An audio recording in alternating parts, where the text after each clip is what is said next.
How have economic considerations factored into Trump's position on Russia? I think it's become a really significant element in Trump's approach, to be honest.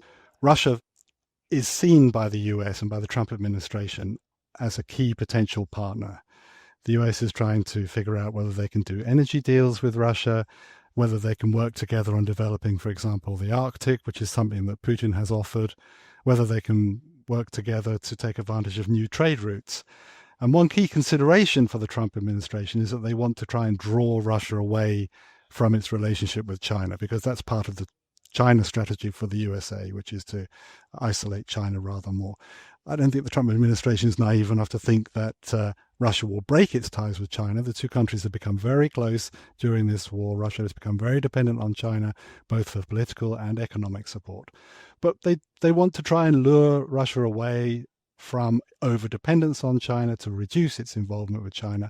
And one way to do that is to encourage them to build up ties with the US and perhaps again also to restore ties with Europe if the war ends.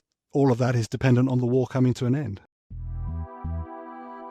I'm Sarah Holder, and this is The Big Take from Bloomberg News.